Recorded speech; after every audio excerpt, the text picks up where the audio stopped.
It's interesting that we're these individualist characters, and then, but actually, what we want is just to melt into just the crowd. good vibes. What's my fantasy project? Good vibes.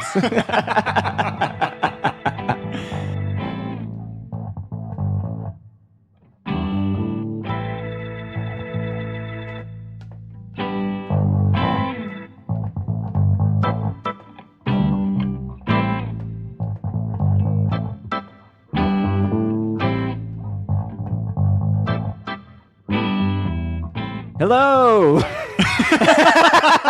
and welcome to Guys Trip, a podcast of the artists, by the artists, and for the artists. Yes!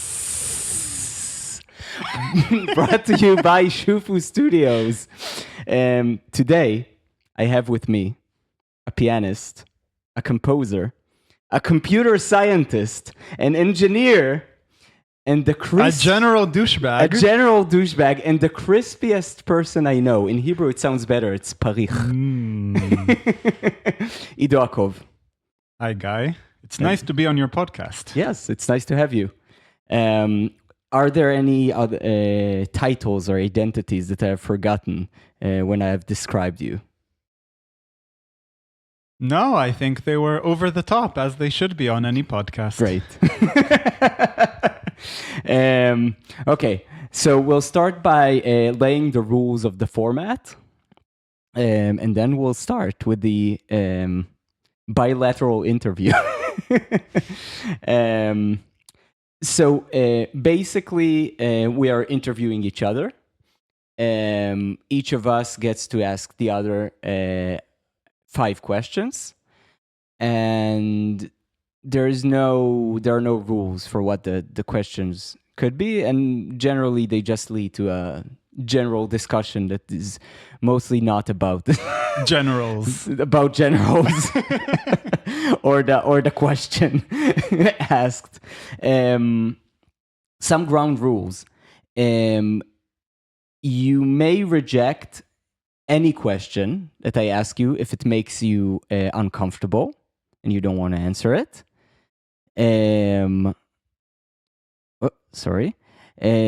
You can decide who goes first. If I ask you the first question or you ask me the first question.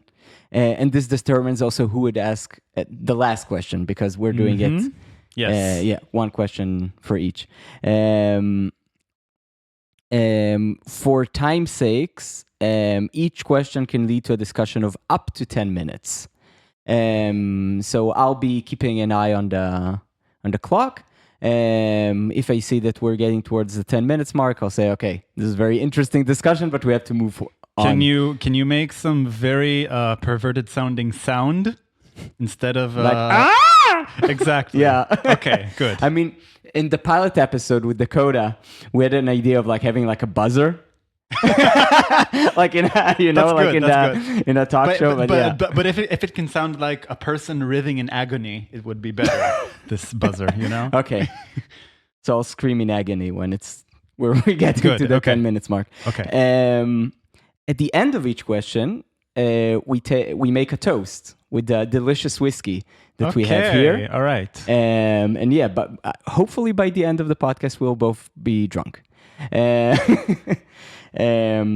So now it's up to you. Who goes first? I want you to go first, Guy. Okay. Not an uncommon decision. Okay, so I'll ask you what I ask all of my guests for the first question. Ido Akov, how are you doing these days? That's a very nice question. Thank you. Generally, I am doing well. I am happy about this opportunity to stitch a new life for myself in a new place. Mm-hmm. I have been living in Graz for only 6 days now. Wow. And I'm interested in what my time here will bring. At the moment, it is more or less limited to a year and 2 months, I guess. This is very specific. Yes, exactly. So, what does one do in a new place for a year and 2 months. Okay, but do I have? I mean, do you want to comment while I'm answering, or should I just? I mean, do you have more to say, or How am I doing these days? Let's think. I have a vast appreciation these days for church bells and for birds. For what else? I am not loving the pictures on this wall behind us, and that is affecting my general well-being. Wow. Okay. Maybe I'm a bit dramatic, but it's interesting to find out that I really care a lot about what is hanging on my wall in my house, more than I would think. Yeah, I'm not sure I have anything more interesting than this to say about how I am doing. Okay. I mean, you were talking about what does one do in 14 months, right? That you have this time frame. And I feel this is not new to you.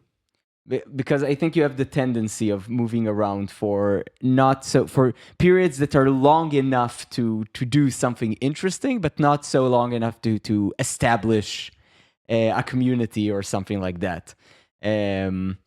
So maybe, what does one do in 14 months? Like before here, you were in Helsinki, actually. Did you manage to do anything? How long were you there? I was there for 20 months. Aha, so it's longer. Substantial sum of time. Yeah. Yes, I feel like I did many things. I mean, did things in the more, I would say, inner sense. Not really. I mean, okay, we could say that externally, I released an EP on Spotify. Okay. I wrote 2 pieces of music, which I am happy with. I became more of a scientist than I was, which is nice. Met some very interesting people. I could even say had a strange love affair, interesting to say, in this house. It's fine because it has been communicated. It is not something which... you're not revealing. Indeed, yes. Yes, yeah. right. Cool. So one can do a lot of things in 20 months. Yeah.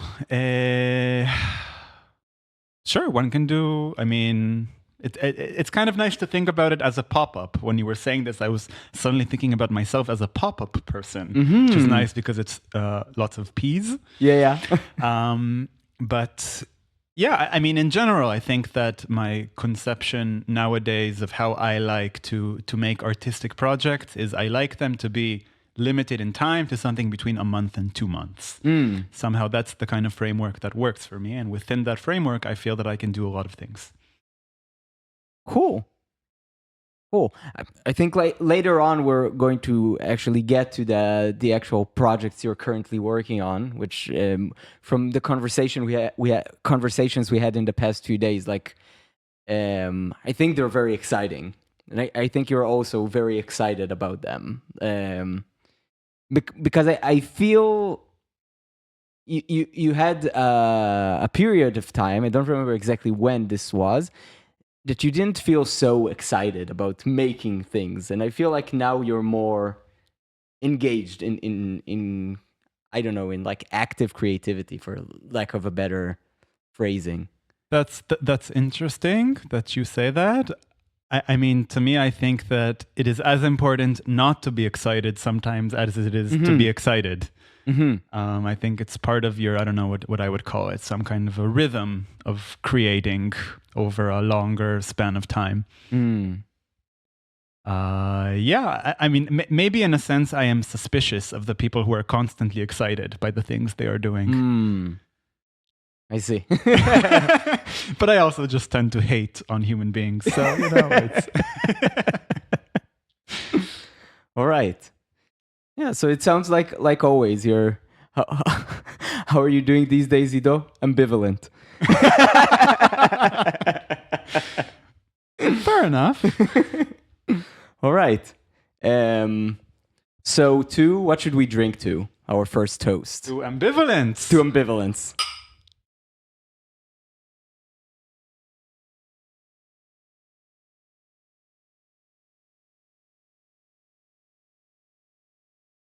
Nice whiskey.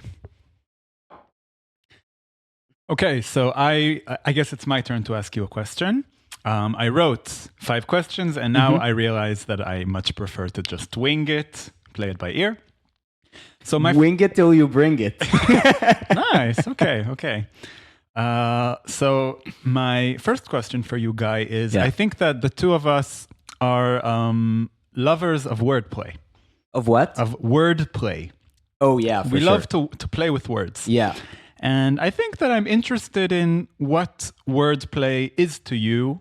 What do you use it to connect to people? Sometimes do you feel that it might actually drive people away? How do you feel about this part of yourself? Yeah. I mean, I would like to mention before I answer that we're way worse in Hebrew. So I think we really spared the audience by recording this podcast in English, because in Hebrew, like I think every second sentence we make in conversation, the two of us, is a type of a wordplay, which I love. Yeah, or we could even call it a word rape if we want. We could. Yeah. Yeah.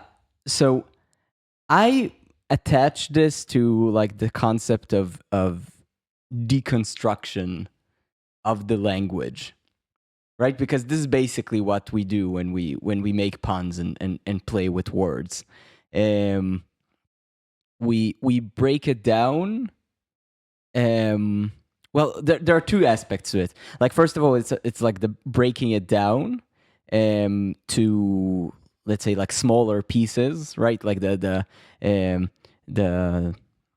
vowels and the what's consonants. The consonants. Yeah, exactly. In a way that is a bit of it even musical, right? I feel that like there's also a musical element to wordplays sometimes. So I really like deconstruction, also like in art and music in general. And I also it's one of the amazing elements of comedy, which is perspective. Because good comedy is comedy that gives you some perspective on life, that you can see it from like a distance and laugh about how absurd everything is. So I think these two elements of wordplay like really connect with me, because I like both deconstructing stuff and having perspective on things, which in a way might be two contradictory things. But I also like contradictions, so maybe it creates like a holy trinity of things that I like.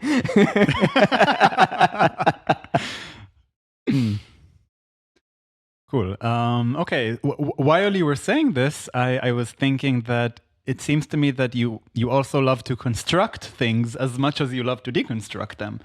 I mean, right now I feel like you are constructing software systems. You are constructing the mythology of a discovered society. Yes. I mean, all of these things amount to more to construction than to deconstruction in a sense. So I'm wondering if maybe, you're looking for deconstruction in one place while you are constructing something in a different place. This is interesting. I never thought about that this way. Like, what I can say is the way I think about creativity, and I think it just comes from my childhood and the games I used to play as a child. I think of it like I think about Lego. And one of the things I really liked doing with Lego as a kid is to have a Lego set. My parents would buy me, of course, to construct the Lego set according to the instructions, and then to deconstruct it and to use the pieces to build something that like creative that I would come up with. So I feel like, of course, you have to have some understanding of how things are constructed in order to deconstruct them. Because if you don't have an understanding of how things are built, basically deconstruction is just destruction. Because you can't take the pieces that you have created out of this deconstruction and create something new. Okay. yeah, this resonates with me about the last piece of music that I composed, which is, I mean, but maybe. First of all, I don't know how we're doing minutes-wise, but I guess you're the one who's going to make sounds of agony. Don't worry. So yeah, but please tell us about the piece. Yeah. So okay, let's hope I don't talk too much. But I decided to write a piece which somehow communicates some kind of experience I have around the 7th of October, and more specifically around the kind of destruction of the kibbutzes surrounding Gaza. And kind of, you could say that the, what's the word, impetus, or like the impulse that made me want to write this piece is a painting by the Israeli artist Ze'ev Engelmayer, also known as Shoshke, who every day has been painting a postcard since October 7th. And two of the postcards are drawings of a kibbutz Be'eri, which we mentioned a few days ago. One of them is from before the 7th of October, and then another one is from after the 7th of October. And the one from before the 7th of October has this feeling of foreboding. That's, I think, of like something ominous. And he also writes at the bottom, something terrible is going to happen. And you have this almost... It's going to happen. Yes. Yeah. Interesting. משהו נורא הולך לקרות. Yeah. And there is something almost hyper green and pastoral and vivid about it. It's like it's so vivid that there's really something that doesn't allow you to feel very comfortable. Yeah. And this postcard actually made me think about a piece by Chopin, which I've been playing for many, many years on and off, which kind of, I think, also gives you this pastoral scene and creates this feeling of foreboding and ends up smashing the scene into smithereens. And I think that in this piece, I mean, you could definitely say that what I was doing was deconstructing the Chopin, but I think that maybe slightly differently, I think that my piece talks about destruction which is irreversible, where you can't rebuild your piece of Lego after you deconstructed it. And that's maybe on the spectrum between deconstruction and destruction. It is closer to the place of destruction. And I think that maybe one of the amazing things about music is that, in a sense, like deconstructing this piece completely, I kind of feel like I destroyed my own innocent experience of it. Like, I can't play it the way I played it before I wrote my own piece, which smashes it. But somehow, like, sometimes I can have the illusion, like, my own piece doesn't exist when I play it. So at the same time, it's destroyed and it's not destroyed. And that, I think, is maybe something special about art, that art can give you this feeling of I don't know, like, in the physical world, something that is destroyed. But somehow... Yeah, I don't know. Sometimes you can put somebody through some kind of an artistic experience where it's kind of like, I don't know, Schrodinger's cat, where at the same time he feels that something is completely destroyed, and then kind of like a magician, he can just, pull it out of the box as if nothing ever happened. Yeah. It reminds me, I think, of a scene from the new Dune movie. I don't know if you're into this. Haven't seen these movies, yeah. Okay, did you read the book? Yeah. Do you remember that there is this box that you have the Bene Gesserit? The ganja bar? Yes, exactly. Bar, yeah. Where the idea is that you put somebody through this illusion of, of just like the most terrible infinite pain. Yeah. When you put their hand in a box, and then when they take their hand out, nothing happened. Yeah. I think that's one of the magical things about art. That art can do. Yeah. Cool. I'm glad you remember the name of the... Yeah. Nice. And have you played it in a concert since writing it? I played it in one concert. In a farewell concert, I played in my studio in Helsinki. Yeah, and it was very interesting, actually. I played it on the day of on Israeli Memorial Day. Ah, cool. And I think I said a few words about it before, and actually most of the audience were not musicians or classical musicians, but they said that, I don't know, like my flatmate, for example, he said that the piece he felt this, like, I don't know if agony or this really strong just feeling of despair from this piece of music, which, I mean, to me, I don't want people to feel like shit after Yeah. hearing a piece of music, and maybe just giving people a space to despair is also something very worthwhile. Yeah, it's important in my opinion. I think it's important to explore our darkest thoughts. Like Kanye West said at the beginning of his album, Yay, the most beautiful thoughts are always beside the darkest. So like, I think it's important to allow ourselves to explore these thoughts, and doing it through art is probably the safest way. Yeah, I of agree doing with that. So cool. Yeah, so let's drink to Be'eri. Wow. Okay.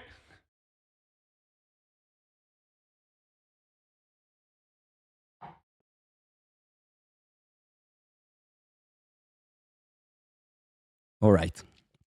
Yeah, so I mentioned before. I mention. I mentioned. As you can see, we're insufferable. So I mentioned before that you're a pianist, you're a composer, you're many things, and in all of these things, you have studied them academically. You've studied music, you studied computer science. Now you're finishing basically an engineering. Yeah, it's program? the program is, I would say it's tangential to electrical engineering, to physics, to computer science. It's somewhere overlapping in all of these fields. I mean, as the world, as time goes by, all of these fields end up just being based on the same foundations, computationally at least, I would say. So my question is, so you've basically studied for many years in the academy, and I know you're also a person who's quite suspicious of institutions. That's at least a vibe I got from you, especially when we were in Darmstadt. My question is, what's your relationship with the, for the lack of a better term, the academy? I'm glad you asked, because I had a thought of asking you the same question, actually. Okay, cool. So we get to talk about it. Yeah, good question. I think that maybe one could say that I feel about academia what Jews feel about Israel, which is I want the general notion of academia to exist in the world. I want there. I mean, a few months ago, I just completely randomly got to read this blog by this guy who is a set theorist. A researcher of set theory, which is a very, very specific field in mathematics, which has to do with like what basic axioms do you take, and what can these proofs and what postulates can these specific axioms allow you to prove. So it's kind of like what is the effect of your first building blocks on the most complicated things that you can find yourself trying to prove in math.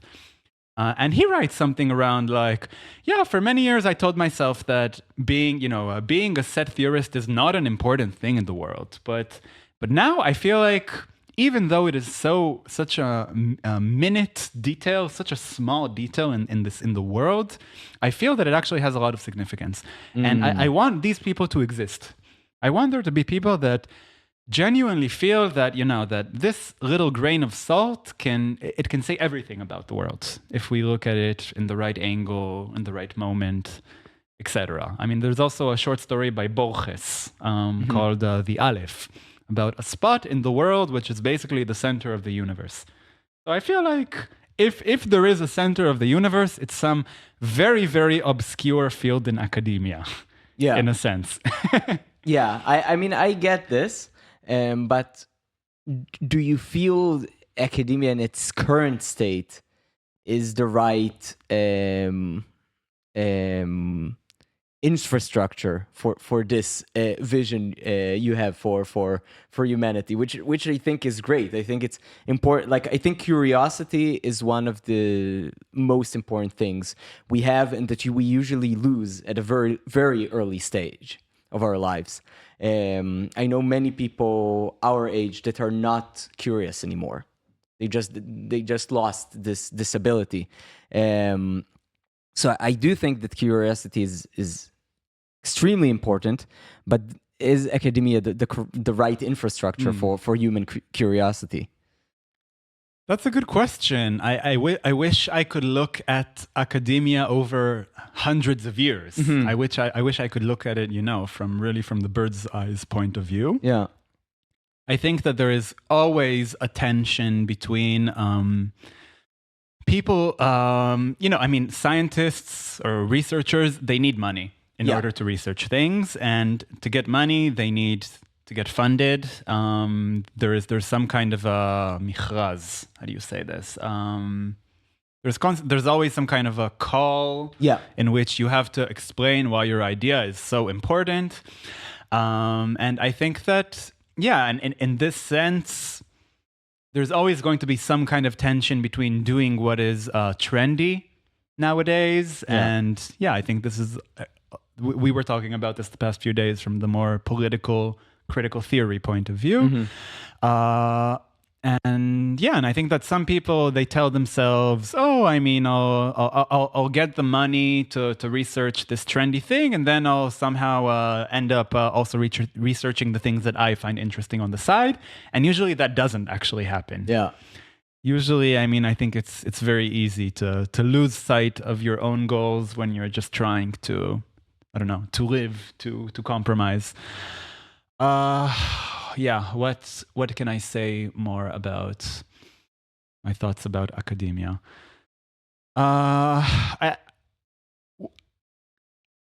Maybe, the fact that you get to see a lot of different paradigms of how people do research. I think that is a very beautiful thing about it. And I think you also have the perspective because you have been involved in so many different institutions, both in Israel and abroad. So I think you have a much broader perspective on academia than like the average student that usually studies in only one institution. Yeah, it's very clear, I think, where people have curiosity and where they don't. I think that in the arts fields, when I was studying piano performance, I felt like, people, they knew exactly what they wanted to do. They came to have lessons with their teacher, and they really didn't give a shit about anything else. Actually, now, in the more engineering world, I feel like, or at least in my master's degree, I feel that people come with a lot of curiosity and very open-minded. And and it's nice to have an opportunity to just taste different things. And I think that's something good that academia does give. But now it's your turn to trash academia, because I feel that in a sense...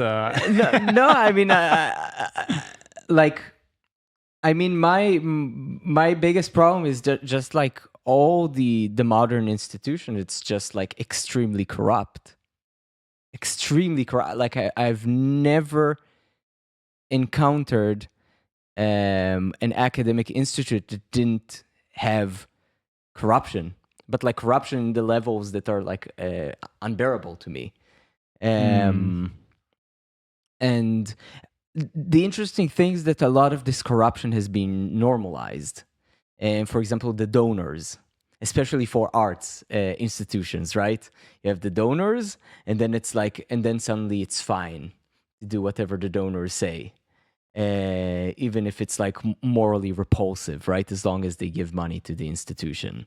Like I think Buchman Mehta Institute in Israel is the most vile example of this, right? That they took like a perfectly good music academy and they turned it into a professional school for orchestra musicians, which is great, but it's terrible for everyone else who's not an orchestra musician. and they put the name of a person who has brothels in Hungary and like maybe somewhere else in Eastern Europe on the building of the university just because he has a lot of money. And that's also a way for him to clean his name. Yeah, exactly. But I think the history of whitewashing via philanthropy is a very, very long history. Of course, but the academy has created the discourse that allows us to be so critical about it. On the one hand, but on the other hand, it enables it all of the time. So for me, it's just like it makes everything that comes out of the academy completely useless, because if it only gives us tools to spot corruption but not to actually fight it and eliminate it, then what good does it do in the world, you know? Yeah, that's a very or not very. I mean, it sounds like a very sensible and idealistic approach. Yeah. Yeah, I don't have much to say. I think maybe in a sense, I don't actually expect somebody who gets all of these tools to look at the world critically. I mean, maybe you could say that home is the hardest place to actually bring these tools into use. Like, True. I mean, yeah, the place that gives you these facilities is the last place that's going to come into inspection, in a sense. Yeah, but I mean, I feel that you are sensitive to these things. You are. Yeah, because I think that my problem with corruption, and we'll probably talk about it a bit later. I don't know what questions you have prepared, but you said you're not preparing any question. You're just I see it in Israel that the corruption has basically became viral, like the plague. And Israeli society is corrupt to its core. And because we allowed corruption, because we ignored it for years. So I do think that the same thing is happening in the academy for the last few years. I haven't been in the academy for many years now. For exactly these reasons, but I think the fate of the academy would be the same. It will implode due to corruption, and the sad thing is, like you said, curiosity is important. And if we don't have an infrastructure that allows us to be curious, to research, to think critically, then this justified implosion will result in, of course, in a worse situation for all of us. But I don't see an actual solution in sight due to this continuous situation that basically the people who should care about it, like the heads of these institutions, they how would you say it? They irresponsibly ignore it, whether they understand it or not. But it doesn't matter. As the heads of these institutions, they have the responsibility. And they're being extremely irresponsible. I mean, I would feel that just to get to the point where you are a head of an institution, in a sense, you already have to be very deep in this, I don't know. This corrupt system. I mean, I would just use the word political. Yes.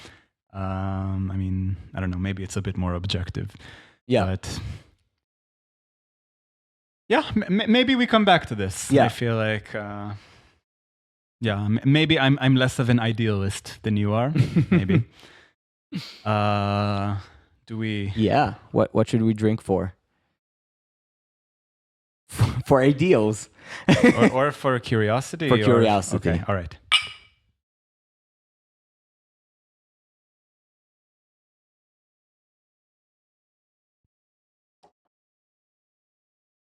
Okay, it's nice to improvise my questions, to have them feel relevant.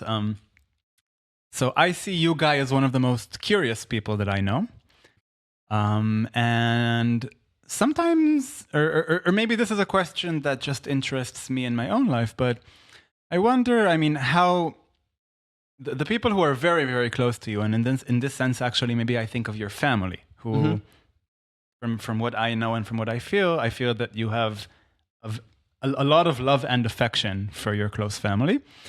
And I feel that you go in these deep dives in all kinds of very, very different fields, you know, be it your music playlists, which have, I don't know, Russian, some kind of Russian hip hop going into Japanese pop, going into Baroque, going into, and yes. So I think the question that I want to ask is, how much do you care about the people closest to you being able to share your curiosities and your interests? Do you have some kind of an expectation to be behind you in these processes? For example, in the book you're reading, like, yeah, do you care that the people closest to you know what you are doing and what you are thinking about? No, I only care, like I used to. But like we are ever changing, and I think this is good. I think we should acknowledge our ever changing nature and embrace it. I used to really care about people caring and being into the things I'm into, and sometimes even taking it very personally when they're not into it. But like, now when it comes to my close family, my main concern is their well-being above anything else. I don't care if they're interested in what I do, if they like what I do. As long as they are doing well, it means I'm doing something good. But of course I would like them to be interested, and they actually are. I mean, my brother is helping me with establishing the studio, and my mom usually really likes the things I do. My dad used to like the things I do, even if he didn't quite understand what it was all about. But yeah, it's not so important for me, this immediate satisfaction, you know, of like doing something, presenting it, and then like, what do you think? You know, like I think I'm over this. Like I think I was over this the moment I left academia, to go back to the previous question. You know, for me, the act of creation and of research and exploration is way more important than the result. The result is just a side effect. Okay, but do you ever ask yourself? I mean, okay, let's take this production company for example. I mean, at the end of the day, it is like you said, with artists, by artists, for artists. Yes.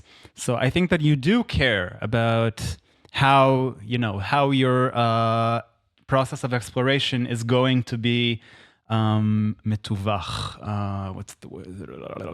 Communicated? Yeah, we could say how it's going to be communicated to your audience, to the outside world. I mean, you have an editor for your book. Yes. These things do matter. Yes. I mean, I'm very impressed that, in a sense, that for you, you are able to, to put them on the side at least while you are going through the process. Yeah. I mean, the fact that I don't really care, I mean, it's not that I don't care what people think, you know, it's more that, I mean, I want to do things well. But for me, the sense of knowing I did something well is more important for it than it being like, critically acclaimed. Like I'm working on many projects, as you said now, and it's like, in a way, it's like a method I'm testing of, like throwing spaghetti on the wall, see what sticks. And maybe eventually something will stick, but maybe nothing will stick, maybe like I will never make any piece of art that makes any impact. But I'm fine with that because I know that that at least I tried. You know what I mean? I think many people don't even try to put themselves out there.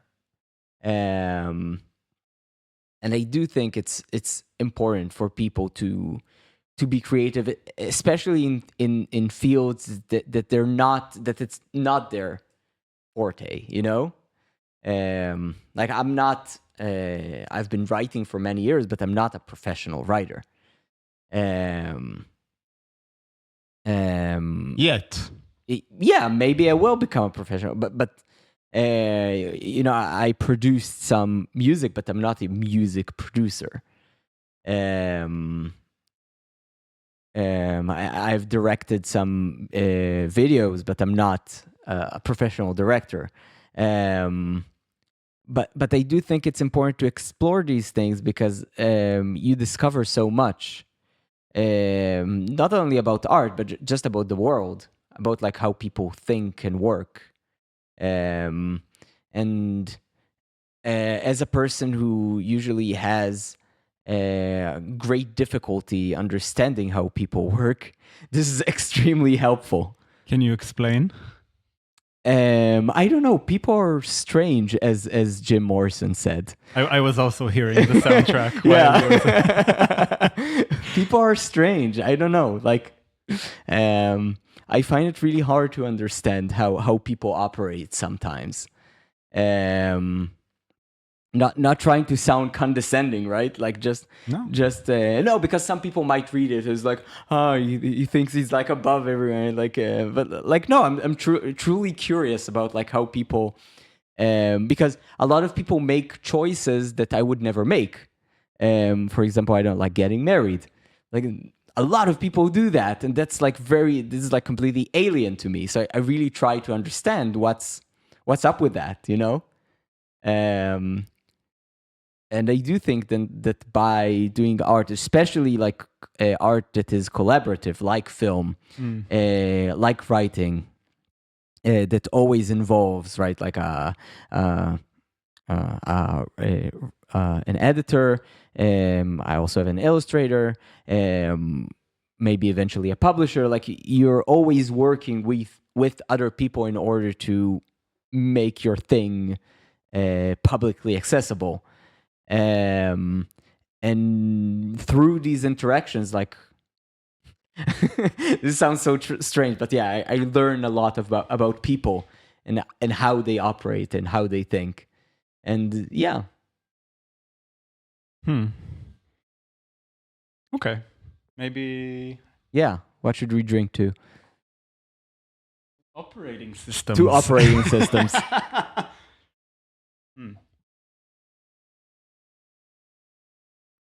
Okay, so is it time for me to ask you a question? Yes, it is. Yeah. So it's time for infamous question number 3. Ido Akov, tell us something we don't know about you.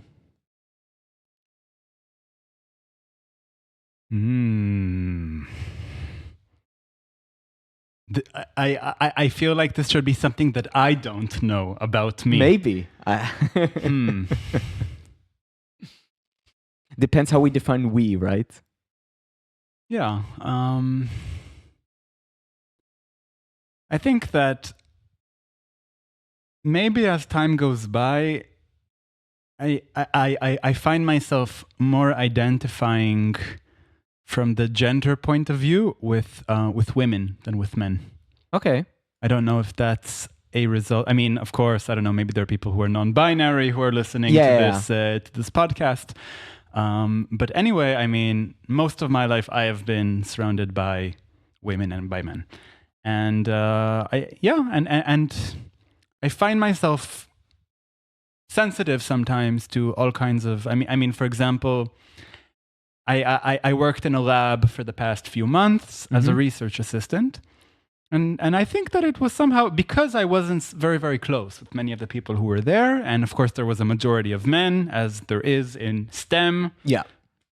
And I think that some kind of a quality which was somehow universally accepted within this lab as something to commend was not having any feelings. Like somehow that was something which, oh, wow, so that professor, he said this really, really douchey response, or he made this joke at this very, very inappropriate time, which I mean, obviously offended people, and he really didn't care. And that is a good enough reason for us to tell this anecdote. Because, and in a sense, somehow I am just, I am very, very bored with this. Maybe, or I just find this very strange as time goes by, that not addressing. I mean, first of all, I wish that feelings were somehow addressed as a more important factor in making science, also in making art. Actually, I think that, I mean, to me, that my feelings are a tool, that they are a very, very fundamental thing behind the things that I create.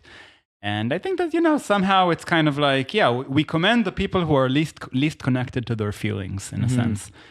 And that's something which I find strange. And I think it's after I sang for a few years in a choir, which I feel had very feminine energy, in a sense. And it's not that I always felt comfortable there, but I think that somehow it's one of those things where once you start seeing that actually talking about feelings can help you do things better, especially when you're collaborating with other people. You were talking about what is operating people. Yeah, I think feelings are operating people. Yeah, and I think that the more you have the tools to talk about these feelings, I think that just the better your life is going to be, and the better you're going to feel, and maybe the better the things you're going to do are going to be.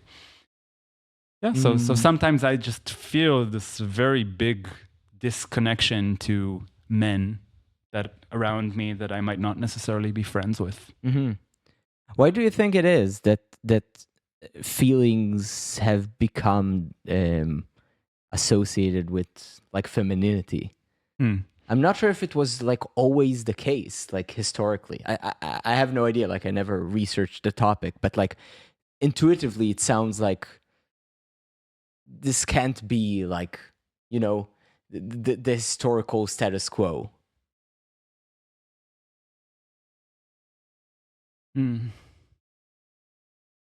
I mean, I can think about my grandfather in this case. I think he is the most emotional person who never let himself be emotional that I can think of. And I can say the same thing about my dad.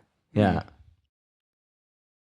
And first of all, I think that it's coming from some kind of a background, I guess, which could be hard from a socioeconomic point of view, and feeling that you need to deliver no matter what the circumstances are. I mean, the circumstances might be and I think we talked about Gregor Samsa a few days ago in the corporate perspective, but maybe you wake up in the morning and you feel like you're a gigantic cockroach. Yes. You're not a gigantic cockroach. I mean, that's what depression could be, in a sense, You feel that you're this cockroach that just can't do anything. Yes. Yet, I mean, you are expected to function. Function, yeah. To operate. And I guess the same thing could be said of soldiers. Yeah. I mean, I guess soldiers are terrified. This is one of the greatest tragedies of war, and specifically of this current war in Israel, that like soldiers are complaining that they're not getting the needed psychological treatment, and so far there have been dozens of cases of soldiers that have committed suicide as a result. So yeah, like the expression of feelings is extremely important, and it's a shame that it has been somehow coupled with the gender. Yeah, or with weakness. I mean, not exactly sure what goes on there. I mean, I think this is also true for my dad, who he is, in a sense, he is a diplomat in the deepest sense of the word, in the sense that he wants the people who are closest to him, a bit like what you said, that the most important thing for you is that the people who are close to you feel well, that they feel that they have a good life. Yeah. So I think that my dad is very similar, and in a sense, I think that he is constantly not in touch with his own feelings, or doesn't let, or has to conceal what he is thinking, what he is feeling, in order for the people around him to get along. Yeah. And to me, that's a bit of a tragedy, because I really want to know what he's feeling in the world. Yeah, I mean, it's interesting that I started by talking about, associating with femininity, and then I ended up talking about my father. Yeah, but are there other than feelings, are there any other feminine traits that you feel that you identify with?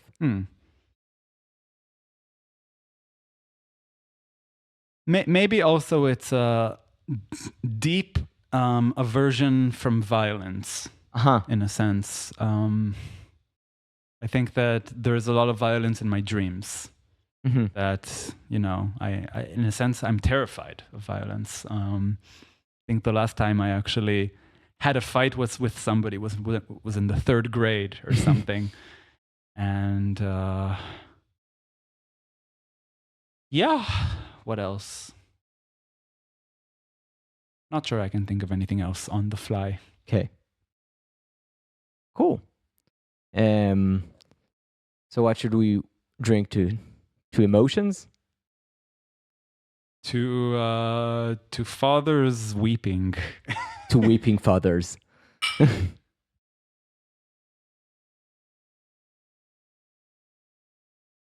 All right, because we're already on the topic of fathers. I know that your father passed away. Yeah. Not very long ago. More than a year ago. More than a year ago. Yeah. So maybe I want, first of all, for you to explain a bit what you meant when you also said that you can identify with what I said about my grandfather being the most emotional person who doesn't allow himself to be emotional. Yeah. And also just to ask if you miss your father, maybe if you see things differently in retrospect now that he is gone. Yeah. Yeah. If you want, you don't have to, of course. So you had actually 2 questions inside this question. So the first one was relating to the a very emotional person who doesn't let his emotions out. So yeah, I think my dad was an extremely emotional person, and he used to express these emotions through art. He was a painter, and he was a musician. He wrote songs, and his art was extremely expressive. And yeah, I think this was the solace for him, for letting his emotions out and letting his repressed trauma out. Because I think he had, like, we never talked about this because he didn't let too much of it out. But like, I think he had like an extremely repressed trauma from the Yom Kippur War. He was fighting there. He was 18. We have a funny story in the family that he never what's the word for tzom? Fasted. He never fasted on Yom Kippur. And the only time that he decided he's going to fast was the year that the war broke out. Ever since, we have a family tradition of not fasting on Yom Kippur. It's very interesting. Yeah. But it also feels somehow very in tune with Jewish tradition of commemorating traumas. Yeah. Like in your wedding, you smash the glass to remember the destruction of the temple, even in the happiest day of your life. Yeah. So I think that this war was extremely traumatic for him. I think he lost most of his friends in in this war. From the few stories he told me. And I think, I think this trauma carried on because he felt like, we talked about the corruption of Israeli society, like he saw it like through time since like the 70s up until today. And I really think like he was a true Israeli patriot, unlike me, like he was a true patriot. And I think he really felt that the state that he fought so hard for has betrayed him. And I think this was also like extremely traumatic for him.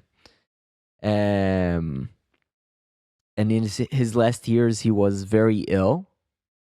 And this made it hard for him to create. I mean, I totally forgot he was also a writer. And a really good writer, way better than I will ever be.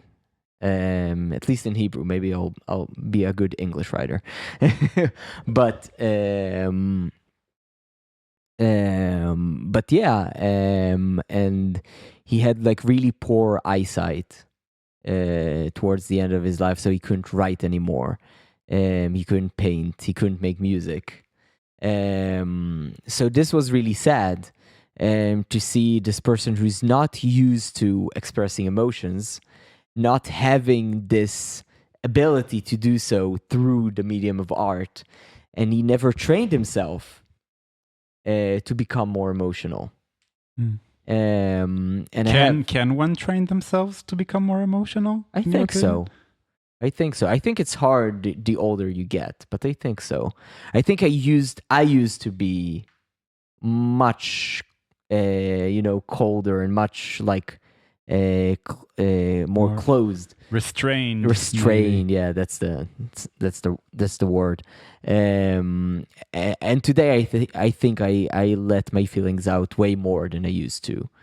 And I have this fond memory that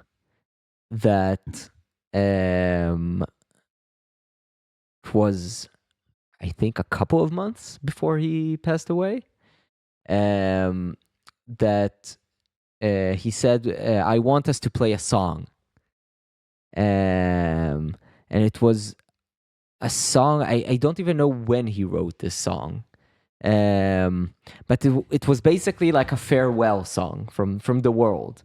Because he was struggling with the thought of death for many years. Many years, because he was sick for many years. By the way, while you were talking, I'm thinking of all kinds of pieces of music, which could be like a playlist for this specific podcast episode. We already had People Are Strange. Yeah. When you were talking about the Yom Kippur War, I was thinking about the song Eli Eli Lama Zavtani, which is, I actually don't know so well, but I heard it like a few weeks ago, this cantor singing in it. It's like very dramatic. And now when you were saying that it was a farewell song, I was thinking of Mahler, of a song from the Roykert leader, like I am not of this world anymore. I forget what the song is called. But maybe afterwards I just I compile all of these pieces of music. the playlist for the playlist, exactly. Cool. So this was really nice. Like he couldn't really play the guitar anymore, so I played it was very simple chords, so I could play it. And he sang it like with the little voice he had left. And he was crying a little bit. And he was like, and he felt very ashamed for being emotional, for crying. But this was really nice that he had this moment of like letting himself be like a little bit, at least a little bit emotional with us. Was he afraid in the end? I think he was mainly tired in the end. He was very tired. He wanted this. He wanted to get this over with. And yeah, I think the most important thing that he didn't feel any significant pain in the end. And I think this is important. Like, this is like the worst death, right? Dying, dying with like extreme pain. Like he was asleep while he died. So like a very peaceful death. So yeah, I think this is like, at least we could give him that, you know?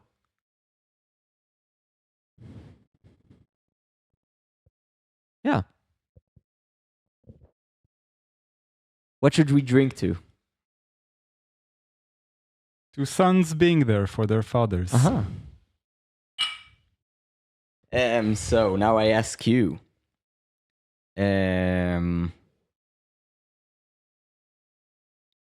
So, Ido, you're one of the most well-read persons I know. I feel like you read a lot of books. Is this like a true statement? Yes. Right? Like, how many books you read a year, more or less? I'd go with a solid 80 to 150. Wow. Maybe? Yeah, that's like, for me, that's a lot. Like, I read like up to, I don't know, like 10 books a year. And for me, this feels like a lot. I'm not a very well-read person. So my question to you is 50 to 100. Sorry. I think I exaggerated. This is still a lot. Okay. All right. Fair enough. Especially in an age that it's not so common to read, right? Like, it's not as popular as it used to. So I have a question. Like, you can answer however you'd like. Like, this is like a stupid question, but like, find a smart way to answer it. Tell us about your favorite book. Okay, I'm going to ask ChatGPT for a smart way to answer it. No. So it's always very hard for me to answer this question, and I always just find myself talking about the last book that I read that somehow resonated with me. Okay, so I want to talk about a book which, unfortunately, I don't know anybody who has read yet, except for me. It is a book called The Septology, and it is by a Norwegian writer called Jon Fosse. He won the Nobel Prize for Literature this year. Oh, wow, okay. And wow, this book was just unforgettable. It is an extremely simple book. The language is very, very, very easy and simple. Whenever people talk in this book, you always have the feeling that they're only scratching the surface of what they want to express. And he's always, at the same time, he's always emphasizing how important it is to talk, even though you can't say anything of significance.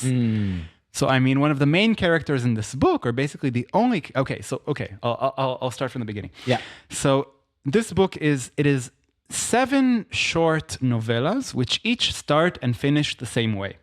They start with a painter who is looking at a painting he painted of. He calls it a St. Andrew's cross. It's this cross which is just an X. And he draws it, I think, in purple and in brown. So one line is purple, one line is brown, and the two colors are blending into each other. And every book starts with him looking at this picture and being unsatisfied with it. And there is this kind of like, what could we call this? An overplot in which it is basically 3 days in the life of this painter who... He is very much a recluse. He lives alone in this small village in Norway, and he is going to visit his friend, who is also a painter, who has the same name as he does. And basically, you could say that he and this other painter are the same person, but he is the best possible version of this person, and the other is the worst possible version of this person. So the other is an alcoholic, and he is a former alcoholic who, found the love of his life and lost Jesus. her. And also found Jesus. He also found Jesus. Absolutely, Okay, yes. okay. He is deeply religious. Okay. And he feels this kind of deep responsibility towards his friend / alter ego. And so he goes to visit him and finds him basically passed out in the snow outside of his house, about to die.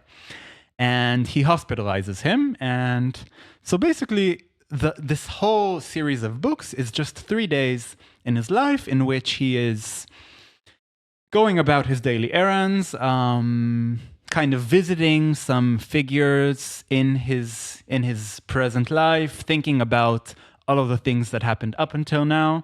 It is a very minimalist book. Not much happens. And one of the characters is his neighbor, who is the most annoying person. And they have this really very groggy dynamic where Groggy. I'd say that every sentence the neighbor says, he's like, oh, I've heard that sentence so many times. I am so sick of hearing this. But you really feel that there's a lot of intimacy between the two of them. And there's something very sweet about this, that it also feels a bit kind of Samuel Beckett's, his kind of, his, I don't know what to call it, his perspective that I can't go on, I'll go on.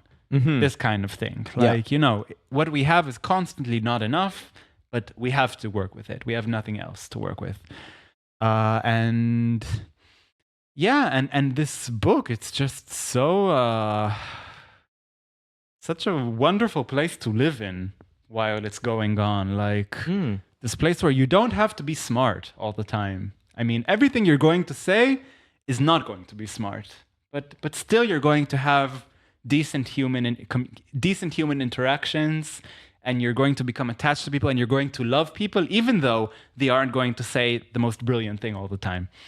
Just this very, very unjudgmental space where you feel a lot of empathy for every character that he meets in his life, and also I think that the way that he portrays art, that he talks about art, this painter, he's talking. I think he's also talking about art as always coming from some kind of an inner trauma. He kind of describes it as this painting, this picture that gets just engraved into his head, where he sees this person suffering, and then he can't forget this person, and the only thing he can do about it is let it out by painting it. Sounds a bit like your dad, maybe, in a sense. And yeah. So, really beautiful book, and I am looking forward to meeting somebody who has read it and talking about it. I mean, do you have a copy? Not yet. I need to buy one. Okay. I will. If you get a copy, I would love to borrow it. Okay. And then I'll be the second person who With reads pleasure. this book. Cool. Yeah. Do I have anything else to say about this book? I think it's also a book that gives me a lot of respect for what religion can be in people's lives. It really kind of, the narrator, the protagonist, he is deeply religious, or maybe just he's like a lost person who found, he found what he was looking for in religion. And so I talked about how every book starts. Yeah. Every book ends with him praying. A prayer in Latin. I think inhaling in and saying Jesus, inhaling out and saying Christ, inhaling in and saying Jesus. And just this whole cyclicality. I think it's very life. I mean, for me, I see my life as a spiral. I'm constantly coming back to things from a slightly bit different perspective, and I think this book is very spiralic. Yeah. I mean, I think people need rituals. People need grounding to make sense out of this chaotic universe, which I would argue becomes increasingly chaotic due to the proliferation of knowledge.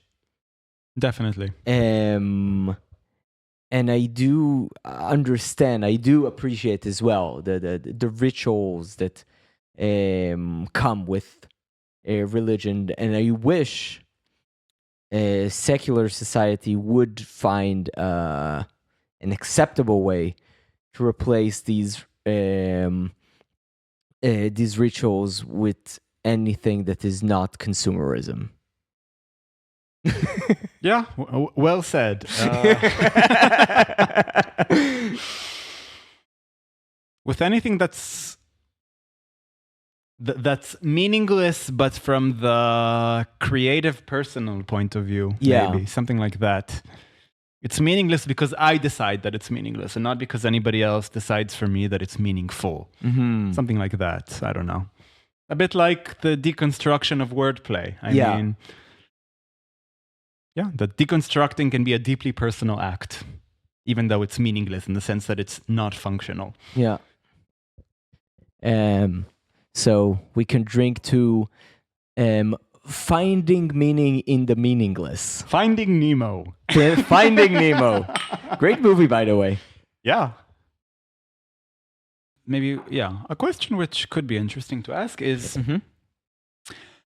are there any people that you feel really kind of shake your foundation of the world in a sense that you want to be in touch with them? Are there any people that you severely disagree with, but you feel that they are significant people in your life?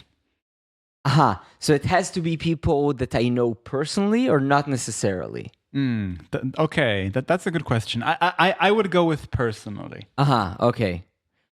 That's a good question. I'll need to think about it for a second. Or maybe just in general, like if you can remember anybody who has because the word deeply shaken your the first name that comes to mind is Tucker Carlson. Like I adore this person. Like I really think he's like an extremely intelligent person. He's an amazing journalist. And I'm like a journalism freak. I'm really into the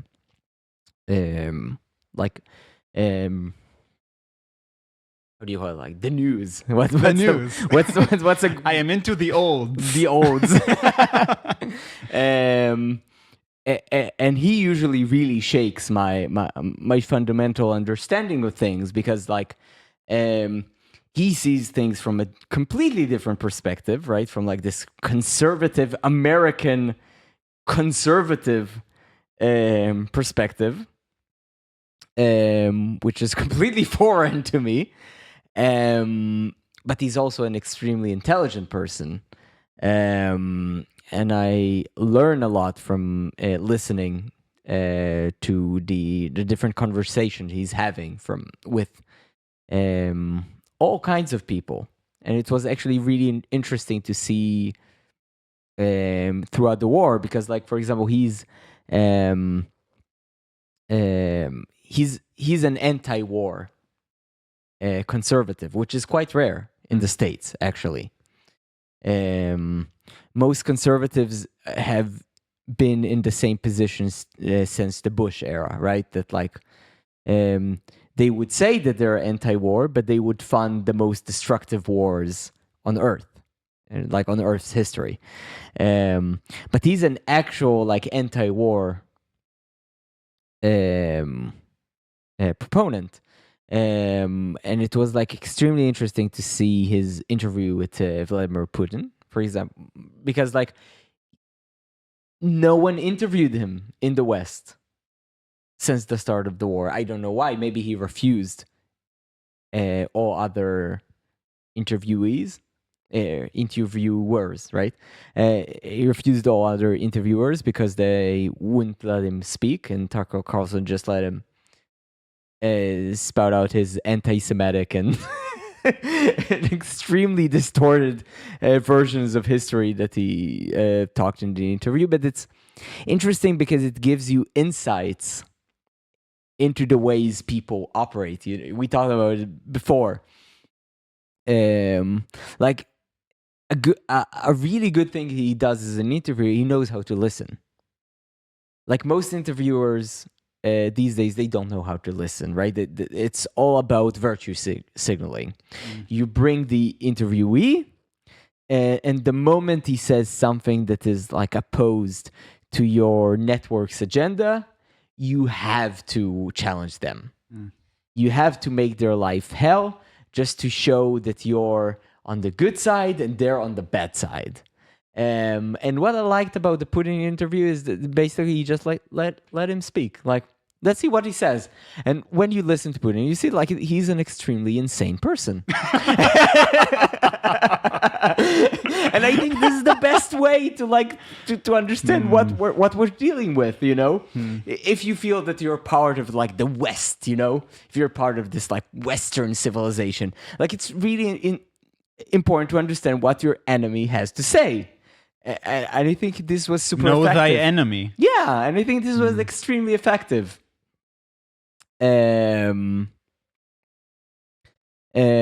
But also like during the war now, like since he has this very Christian conservative perspective, he actually interviewed a Palestinian Christian, how do you call it?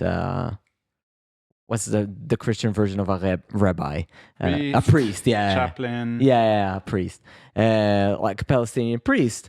And they like for 40 minutes they only talked about how Palestinian Christians are being oppressed and slaughtered throughout this war. But it was really interesting to understand this perspective that I never got. You know, of like the Palestinian Christians, what they think about the whole thing, because they definitely have a different perspective from Hamas, who's like an Islamist organization, right? So it was really interesting to hear. And like, of course, like I said, Tucker Carlson is just like a good listener. You just like let him speak and like to see what he has to say. So yeah, like I would say in this vein also like someone like Steve Bannon. I think he's an extremely interesting person that completely challenges me. And like, you know, there's this fear of radicalization, right? When you listen to this, like these alt-right figures, you'll get radicalized and you'll start to agree with them. And like, no, I don't agree with them. Like, I don't think the Great Replacement is a thing, but I understand where they're coming from. And I think understanding where they're coming from is the best way. Like you said, know thy enemy. If you actually think as like a progressive, you know, as a woke person, right? As someone from the left, you think they're completely wrong and that they're wreaking havoc and that they're saying things that are completely terrible and bigoted and destructive. Like, you need to understand where they're coming from. So for me, these people, like, yeah, they really shake my world because, like, I grew in and I think this is also part of the corruption of the academia, right? Because you get this feeling when you're in the academia that, like, people from the right are stupid. This is like the general sense, right? When you're in the academia, like, people from the right are stupid. We're on the left. We're on the right side of history. We're the moralists. Yeah, we're the moralists. We're the humanists. Yeah, something. And they're just trying to conserve this like terrible shadow of us, of like the slavery and bigotry and racism and the Holocaust and all these terrible things. And they have no merit, these conservatives. And I think, no, maybe there are some things that we used to do in the past, and maybe we still do them, that are worth conserving. That's the concept of conservatism, right? And yeah, unfortunately, I feel I don't have enough conservative friends, people I can actually call friends. I have some colleagues at work. But unfortunately, all the people from the right I met in my life that were usually in our age group, they were not real conservatives. They were reactionists. I can't stand reactionists because this is a non-ideology, right? Yeah. This is just like everything that you say, I would say the opposite. This is not like, you can't have a real discourse like this. But real devout conservatives, like these are people when they're like extremely articulate, they can really, like shake my world in like you said, in the sense that it makes me better understand people and understand the world, like we talked before, like how people operate. I mean, I would say my friend Kobe, who's a religious person now. He didn't used to be a religious, but now he's religious. He really challenges me a lot, and I'm grateful for that, because this really makes me see the world in a different way, which is great. Okay, cool. I think then my last question. Yes.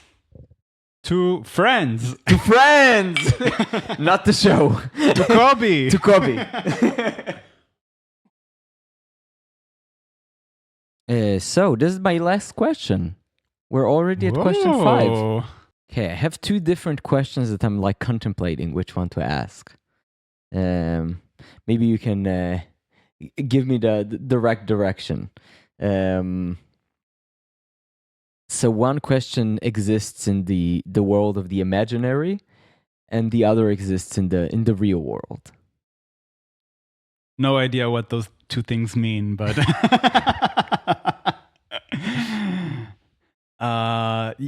give me more information, or just ask the 2 questions and I'll answer whichever one. No, I want. I can only ask one. You can only ask one. It's against the rules of the format, you know.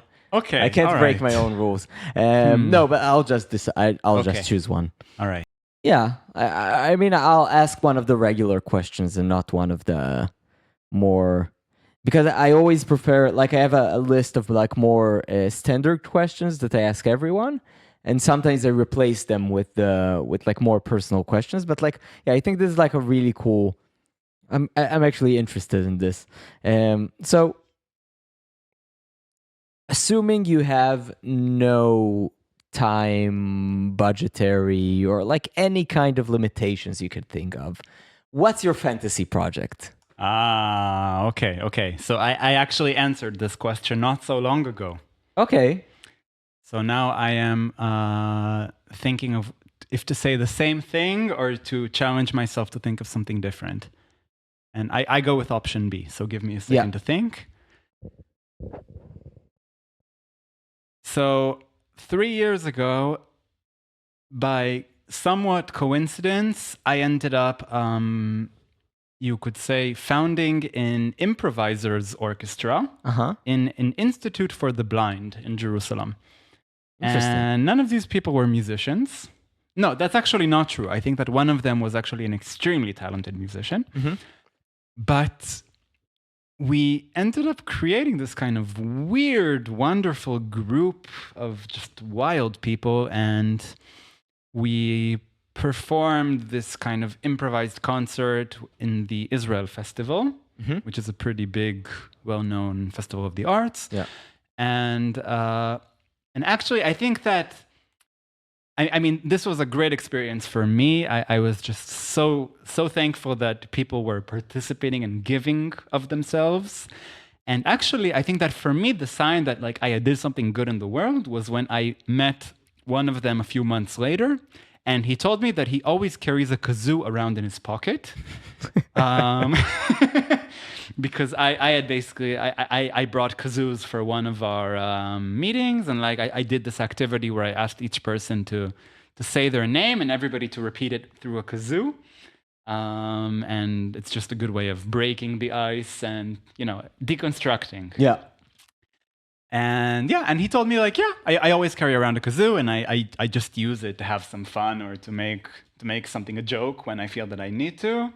And I felt like, wow, I gave somebody a means of expression, which makes his life better. So I think that this doesn't actually, I really don't need an unlimited budget and money to do this. Yeah. But I would just go around to places, you know, to institutes with people maybe for whom expression is not the most accessible thing, whatever that means. You know, they might be sick, they might be disabled, they might be depressed. It can be anything. Yeah.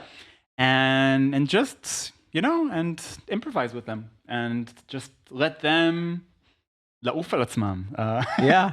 Fly on themselves. Fly on themselves. Yeah, just rock on the. How do you say? Keep on rocking in the free world, basically. Yeah, something like that. So I think that maybe that's just one of the things I did which felt the least about me in a way, which just where I was just another participant in the group that was suggesting things to do at certain points. And yeah, in general, I think that this is also true for, I think the best experience I ever had of a piece of music of mine being performed, I felt it wasn't mine at all. I felt it was everybody's who was performing it, and I was just, one of the crowd, and I could just let go, and I could let the group energy kind of take the piece where it was going. Cool. So yeah, it's interesting that we're these individualist characters, and then, but actually, what we want is just to melt into just the crowd. Good vibes. What's my fantasy project? Good vibes. Yeah, but now let me also think if I can think of something which I didn't say last time. But and maybe it will just be interesting for me to think of something. Maybe also I would I don't know if become a meditation teacher, also a possibility, and just go deeper into Buddhist philosophy. I think that could also be a way to live a better life. And also maybe to help other people live a better life. Like travel to East Asia, like actually study it from like actual teachers of this practice? I mean, I think that the first thing you need to do is just have a lot of flight time of just meditating. And I mean, I feel that's, in a sense, it's more important to just have a practice than to go and talk to the right people. I mean, I think it's very accessible nowadays. Find the resources that could help you kind of go on a deep dive in. So I don't know if for me the important thing would be to go to where Buddhism originates from. I mean, no, but I mean where it's actually being practiced. Like for example, to just become part of like a monk community for a few years, just to like actively practice it with people who's this is like their actual life, It's a good question of if you practice it with people. Yeah. And that already is... Because traditionally that's how it's practiced, right? Like it's like you're in a monastery. Yeah, it's a group of people that seclude themselves from like society, and they practice their religion in a very like rigorous way, which produces some interesting results, I think. But maybe one of the interesting things specifically about meditation, I think, is that even if you're in your day-to-day, you are surrounded by people. I mean, in a sense, you're confronting with your inner, I don't know what to call it, cycles of suffering or whatever. They are between you and yourself. Yeah. Nobody can help you. Yeah. So, I mean, the people around are a kind of, I don't know what to call it, they're like these posters that are there to, in a sense, to help you feel that you are part of something. And I mean, of course, that outside of the meditation, yes, that you are working together for a common purpose. But I think it's a very solitary path, the way that I think about it traditionally. And actually, like, for me, I think it does feel meaningful to be able to help people. I mean, I think that for me, meditation is a very, very meaningful thing that has given me a lot in the world. And just people who are interested to somehow be able to give them the tools they need to feel comfortable doing this thing. Cool. Another thing which I would do. I like how all of your fantasy projects have nothing to do with you. I mean, they do in the sense that, that helping other people feel better is also very, very gratifying. Yeah, it's very fulfilling, of course. Exactly. But it has nothing to do with like personal gain, or like with the ego. That is very like, it's a very prevalent aspect of the artist, right? The ego. Yeah, but I would say that the way I see it nowadays, I mean, the ego is also a tool, just a tool to be able to communicate your ideas to other people. And in the sense that I mean, I think that for people to listen to what you have to say, it can be in words, it can be in art. They need to have some kind of trust in you. And I think Yes. that sometimes actually your ego can be a valuable tool in instilling this trust. Like, trust me, I know what I am saying. Yeah. Or I am taking up space, which is basically what the ego is. Yeah. So, I mean, yeah. Okay. Cool. Yeah, I have one last. To what? To 1, 2, 3, 4.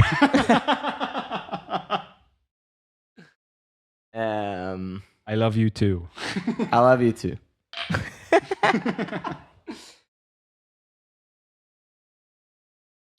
Okay, so maybe the last question I could ask. Yeah. It has to do with the fact that I think that you are very, very far from being conservative in almost anything. Yeah. But a sentence that you recently said, which I think was interesting to me, was you were talking about the fact that you don't believe that AI is AI, that it is any form of artificial intelligence. Yes. And I think that in that sense, maybe some people could view you as conservative in the way in which you wish to harness technology as, what's the word, as secondary to humanity. And not like, in us evolving into this super being and all this stuff, which I mean, I also think is crap and or extremely irresponsible. Yeah. Like you're talking about this concept of like the hybrid, the cyborg. Yeah, exactly. So I think that you are very, very far from this. I'm very suspicious about the cyborg. I think it has clear benefits, right? Like let's assume that the technology exists and we can completely merge with machines, and I can have a computer like an Intel processor in my head, so I could like instantly like I want to learn, I don't know, about like a World War II. I can do like this, and now I know everything. All the information in Wikipedia is in my head, right? Yes. Let's say I have this ability. I think this would be extremely confusing for people. Because biologically we're just not adapt for that. Like our brains don't work like that. Our brains don't work in parallel processing. They work in like way more interesting ways, by the way. Like our brains are way more power efficient than any computer that was ever created. But yeah, like my thesis about like AI, right?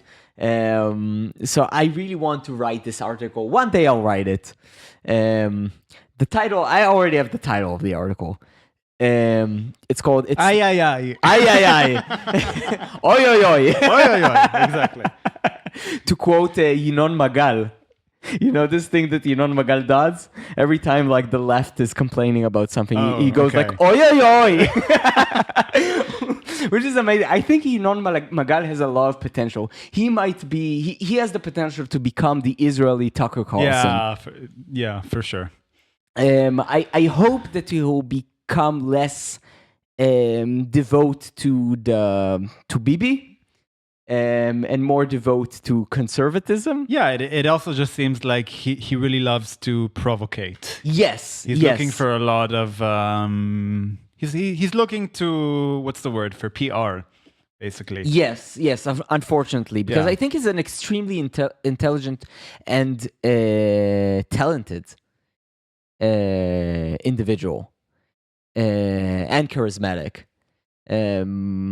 And yeah, unfortunately uses his powers for evil and not for good. But yeah, hopefully one day he'll... Okay, but the name of your article, sorry, we sidetracked. So the title of the article, it's not AI, you moron. It's ADG. Advanced Data Generators. Okay, it's not artificial intelligence. What do I mean by that? And intelligence means, for me at least, intelligence means that you can take the knowledge you have and come up with new knowledge. And this is something that all the things that we call AIs now lack.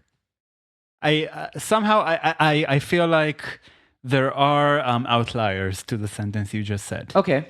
I mean, I don't know if Do you I want just to think, elaborate? Yeah. if I just think on the go, I mean, if you there's a documentary about AlphaGo, Okay. about the software that beat the world champion of Go, and there's a specific moment there where they talk about a move that their model made that they say this move was brilliant by human perspective.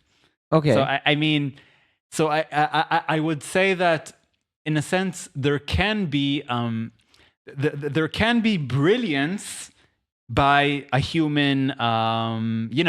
If a human comes and interprets whatever the machine did for the human purpose, it could be interpreted as being brilliant or being art or being whatever. But that's what I'm saying. You need the human. But that's what I'm saying. You still need the human to determine that this move was brilliant. It's not like you need the context of humanity to determine that this was brilliant. The moment that machines will be able to do something brilliant without humans acknowledging the brilliance of the act, then you'll have artificial intelligence. And I think we're very far from it. Maybe one day we'll have the technology, but I think we're not there yet. So I call all the things that we call these days AIs advanced data generators, because that's what they do. They generate data in a very advanced way, right? They collect a lot of data, they learn it, and they know how to generate data that is very similar according to patterns they learn based on these different models. But yeah, I don't see anything like everything that is interesting that I saw coming out of AI always had the human element. Like you sent me this, what was his name? The singer? Joe Eusebe, this is truly amazing. Like he has really good songs. And these are songs produced by AI. But as I learned later, all the lyrics were written by a human and not using AI. And the whole framing of the project was done by a human. So it's like a human understanding how to use this technological tool in order to produce art. And I think this is great. Like AI, like the advanced data generators are great for this sense. Like for example, if you want to do a Stilkopie, as we say in German, project where you take a specific style of a composer of a genre of music, and create music in this style, ADGs are great for this because it saves a lot of time for you. You don't have to like learn this type of music. You don't need to like do so much study. You just feed a lot of music into a model. It learns it for a while, and then it can generate music in this style. Music for a while, which is amazing. This is truly amazing, and I think these tools, these technological tools, are amazing for saving us time and working on the real things of art, right? Not like researching for months a specific genre of music. We can like just feed a lot of music into a machine, and it does basically what we intended to do. Which is what, I mean, from what I understand, that's one of the ways in which you compose recently. Yes. Just by mapping, finding some kind of a mapping from, I don't know, from one language, like you were talking about mapping consonants in German or whatever, into notes, and then just writing a script which does that. Yeah. I mean, a question which comes up for me is, I mean, do you, in a sense, are you always satisfied and fulfilled with the results? Or no, never. Never. Okay, but elaborate. I think that's but this is a more philosophical thing, right? Like I think that the beautiful thing about art that it's never 100% fulfilling. I never heard a piece of art that was 100% fulfilling, because once I'll hear it, I would be like, okay, there's no point. There's no point to make any more art because that's very Thomas Mann, what you just said. It reminds me actually of the book Dr. Faustus, where he has this whole like monologue about Beethoven's Last Sonata, where he talks about this kind of imperfection, which is like deeply embedded into the structure of the sonata, where it's like, yeah, it has to be imperfect for it to be meaningful. Exactly, yeah, Something like because that. once it's perfect, it's like, first of all, I don't think that's danger, by the way, of like real AI, right? Because like a real AI would be able to make something perfect. And I don't think the human mind is actually able to cope with perfection. So that's like a scary thought I'm having once in a while.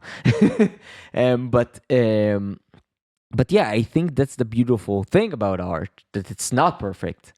It's like it's a snapshot into someone's mind at a specific moment that you might be able to connect with or might not be able to connect with. And that's the beautiful thing about it.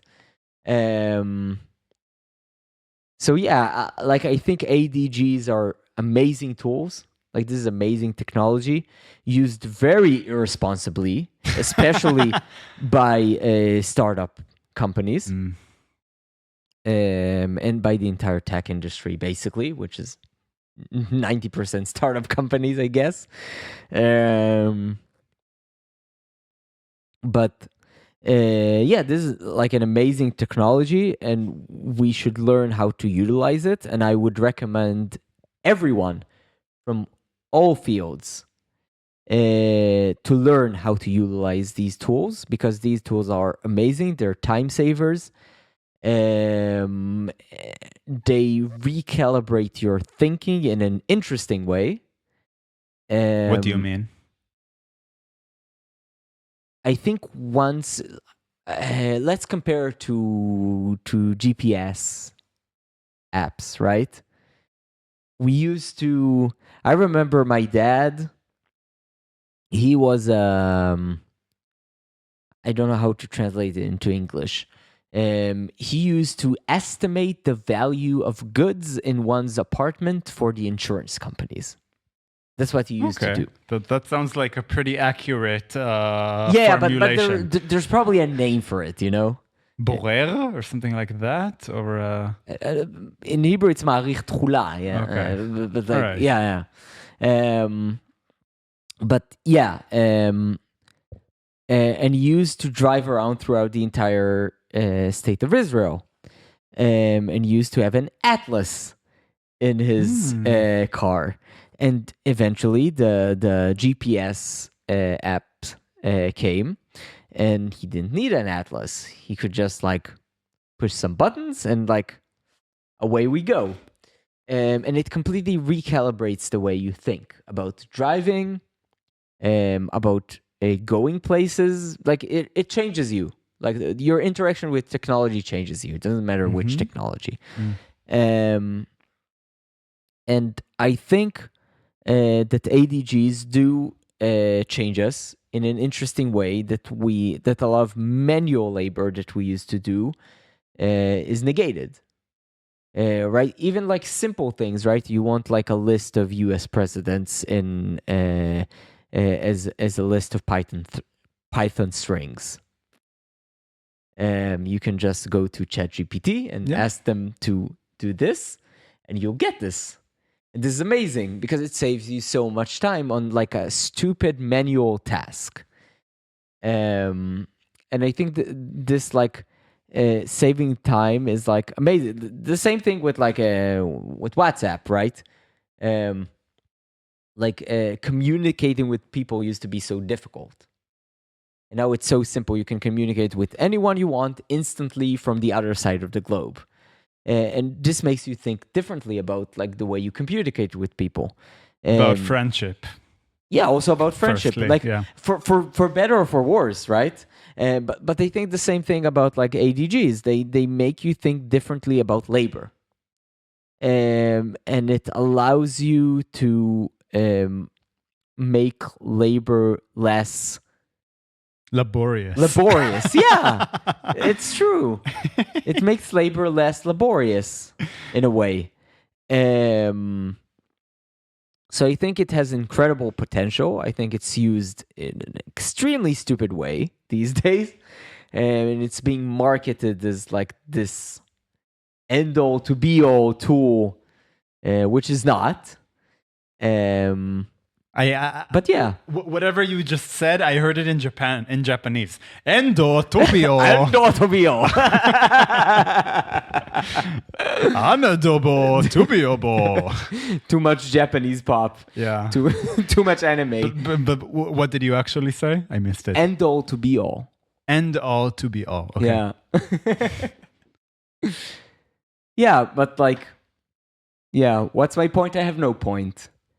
Basically, that you have strong feelings about this, about the way that this tool is being used and marketed. I think we should use technology responsibly. I think we should understand it. And I think this would sound elitist right now, but like, I think we should only use technologies that we understand. And if you don't understand a technology, study it. Today, it's easier than ever to study. You have Wikipedia, you have everything open. Just take the time to study it. And if you don't understand it, don't use this technology. It will make your life better. By the way, if we go back to academia, the way I see it is academia is the place in which technologies are being studied for non-profitable purposes. Mostly non-profitable. Yeah, I guess. I don't know. Like if I think about just an example, I recently saw a paper which has to do with, I forget what this is called. This has a name. It's when basically you are trying to get a search engine to promote your product. Mm-hmm. So like somebody was checking if they could basically manipulate like ChatGPT or a large language model into recommending their product over anybody else's interesting. product. Okay. Yeah, and I think that the experiment was done in an intelligent way. Mm-hmm. So yeah, and I mean the people who are doing this are people who are not necessarily trying to sell their own products using ChatGPT. Mm-hmm. So yeah. So to intelligent experiments.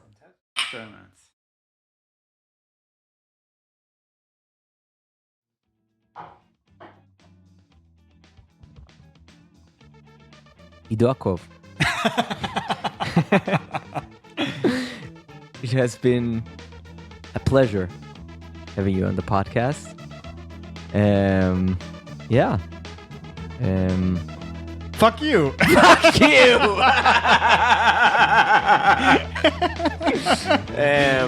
Have a shitty life. Have a shitty life. No, I actually. No, I wish you a happy life for the 14 months you'll be. We're back to that. You'll be in guts. And yeah, it was fun, and we should do it again sometime. Okay, amen to that. And I'm curious now about the other episodes of this podcast. Looking forward. Okay. Goodbye, everyone. Yeah, this was a Shufu Studio podcast. If you're interested, go into shufu.studio.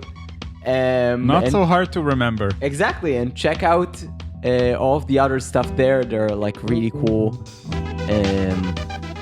art, I guess. There. And yeah. Goodbye.